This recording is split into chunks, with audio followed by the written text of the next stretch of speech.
Have you been getting a terrible score in golf lately? Maybe because it's your swing. Today I'm here to teach you how to swing a golf club correctly and the steps you need to take and the stuff you need to begin. First, you'll need some golf shoes that help plant your feet in the ground as you're swinging the golf club. And then you'll need your golf glove hand to help your left hand stay steady as you're swinging the golf club. Let's talk about the different types of golf clubs that there is. First is your driver that you use when you're going off the tee.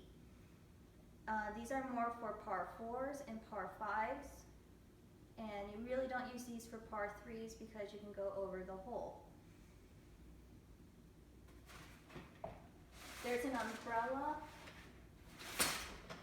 that you need for weather in case it rains.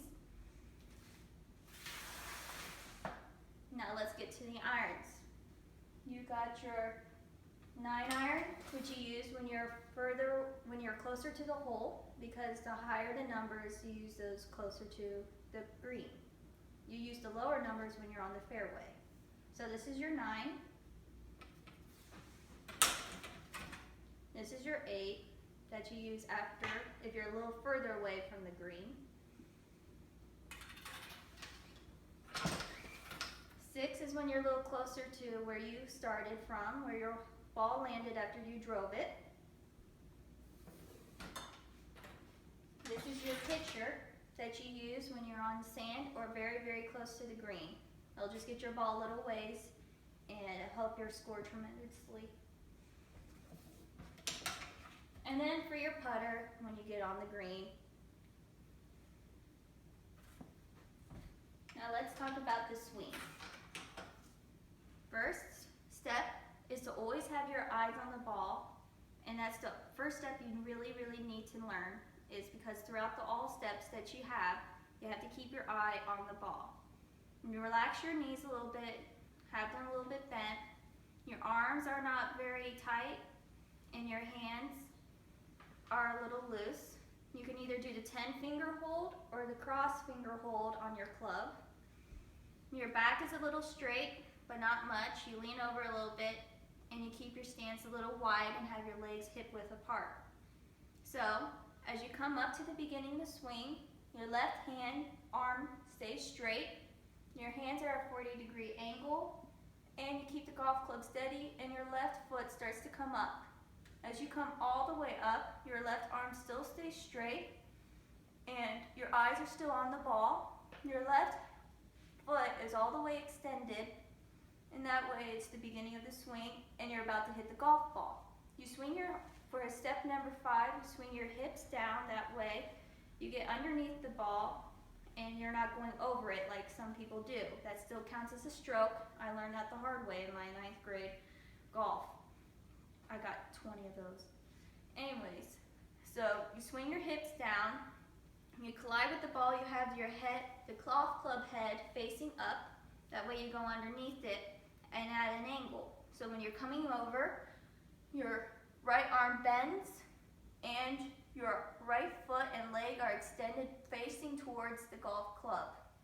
That way that's your full swing, and you keep your eyes still looking at the ball even when it moves, because it'll mess up your swing and your golf club and your ball will not go very far. So that is how you swing a golf club. Now let's do how to pitch it. So you get out your pitcher, which looks like this again. You still do the 10-finger or the cross-finger hold. This time you have it more at an angle. Your left arm is more at an angle, but your right arm stays a little bit bent. Your knees are still a little bit bent, and you lean over more into your stance at this swing. You don't do a full swing, no, you do a little swing so your hands and hips come together and you go through like that. It's not a big motion, you're doing your whole, more hips than arm work, because you don't want to do a full swing and that way it'll go over the hole. Now onto our putter.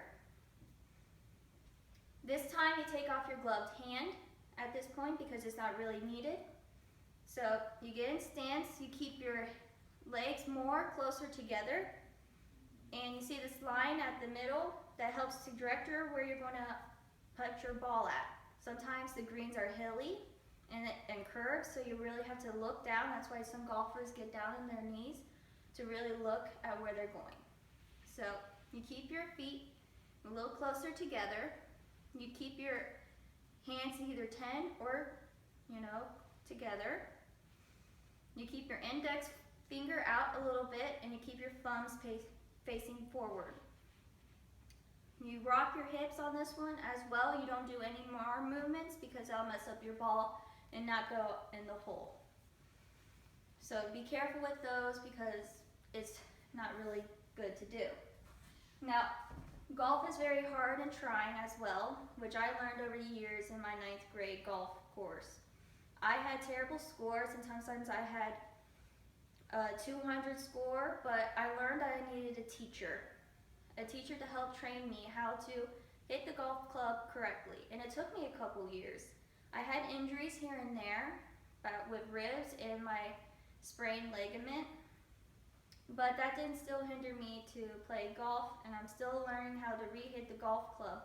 Golf takes years of practice, so don't get angry with yourself as you're still hitting the golf club and learning how to really swing it. I hope this really taught you guys how to swing a golf club today, and I hope you bring this out and really get going with golf, and I hope you find a teacher that you can really learn how to swing a golf club with. Thank you.